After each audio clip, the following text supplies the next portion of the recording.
آپ دیکھ رہے ہیں ٹوڈے پاکستان آج 5 جولائی 2025 ہے اور خدمت ہے دنیا بھر کی تازہ ترین بڑی خبریں۔ تو آئیے بڑھتے ہیں آج کی پہلی خبر کی جانب۔ پہلی خبر، کراچی میں خوفناک حادثہ، 17 افراد جاں بحق۔ کراچی کے علاقے لیاری میں آج صبح افسوسناک واقعہ پیش آیا، جہاں ایک 5 منزلہ رہائشی عمارت اچانک زمین بوس ہو گئی۔ اس حادثے میں اب تک 17 افراد کے جاں بحق ہونے کی تصدیق ہو چکی ہے، جبکہ متعدد زخمی اسپتال میں زیر علاج ہیں۔ ریسکیو ٹیمیں ملبہ ہٹانے میں مصروف ہیں اور مزید افراد کے دبے ہونے کا خدشہ ہے۔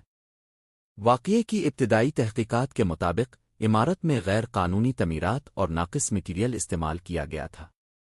دوسری خبر، شمالی وزیرستان میں 30 دہشت گرد ہلاک۔ شمالی وزیرستان میں سیکیورٹی فورسز نے بڑی کارروائی کرتے ہوئے افغانستان سے پاکستان میں داخل ہونے کی کوشش کرنے والے 30 دہشت گردوں کو ہلاک کر دیا۔ آپریشن میں دہشت گردوں کے قبضے سے بھاری مقدار میں اسلحہ اور بارودی مواد برآمد ہوا۔ سیکیورٹی اداروں کے مطابق ان دہشت گردوں کو بیرونی حمایت حاصل تھی۔ پاک فوج نے عزم ظاہر کیا ہے کہ ملک میں دہشت گردوں کو کسی صورت کامیاب نہیں ہونے دیا جائے گا۔ تیسری خبر، پیٹرول پمپ مالکان کی مک گیر ہڑتال۔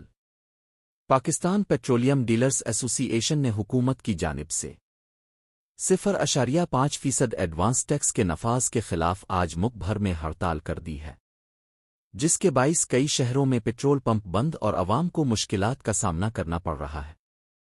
پیٹرول پمپ مالکان نے اعلان کیا ہے کہ اگر حکومت نے ٹیکس واپس نہ لیا تو ہڑتال غیر معینہ مدت تک جاری رہے گی۔ افغان مہاجرین کے لیے نرمی کا اعلان۔ پنجاب حکومت نے پولیس کو ہدایت کی ہے کہ افغان مہاجرین کو بلاوجہ تنگ نہ کیا جائے۔ حکومت نے کہا ہے کہ مہاجرین کے ساتھ انسانی ہمدردی کی بنیاد پر سلوک کیا جائے گا۔ یہ تھیں آج کی تازہ ترین خبریں۔ مزید اپڈیٹس کے لیے ہمارا چینل ٹوڈے پاکستان سبسکرائب کریں، ویڈیو کو لائک کریں اور بیل آئیکن دبائیں تاکہ آپ کو وقت پر خبریں ملتی رہیں۔